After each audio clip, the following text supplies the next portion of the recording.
Пабудаваць дом, нарадзіць дзяцей і пасадзіць дрэва. Гэтыя тры складаючыя ў народзе лічацца падмуркам сямейнага ладу. Амаль усе яны, усміхаюцца Наталья и Александр Кривоносовы, ёсць у іх сям'і. Нас пригласили принять участие в этой акции.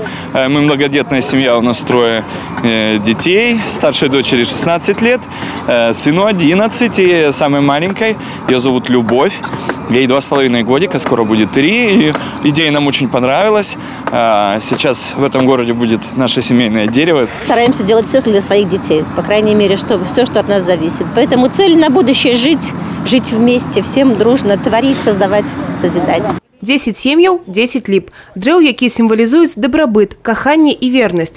Побач імяныя таблічкі, на іх важныя падзеі і гісторыя пары. От семьи многое зависит. Как ты идешь на работу, как ты работаешь, какой ты приносишь результат своему обществу. Поэтому вот мы своим детям тоже показали пример, как надо благоустраивать свой город Брест и внести свой определенный вклад в чистоту, красоту и экологическую составляющую нашего города.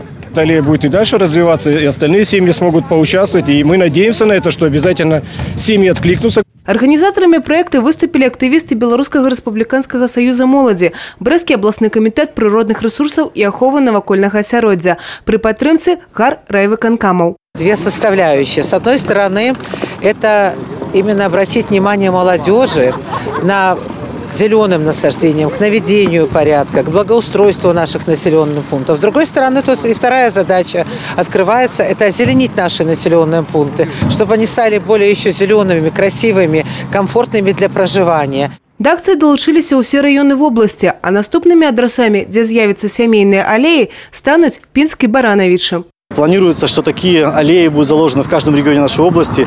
Более 500 деревьев мы хотим посадить, чтобы приняло участие около столько же и семей мы хотим, чтобы каждая семья посадила дерево. У нас очень планируются большие такие мероприятия, это на апрель-май. Мы хотим 15 мая посадить в деревне будущего, в деревне Остромечево тоже заложить огромный парк. Удзельнікі акцыі паабяцалі даглядаць за сваімі дрэвамі і спадзяюцца, што праз некалькі дзесяцігоддзяў свае дрэвы пасадзяць тут іх дзеці.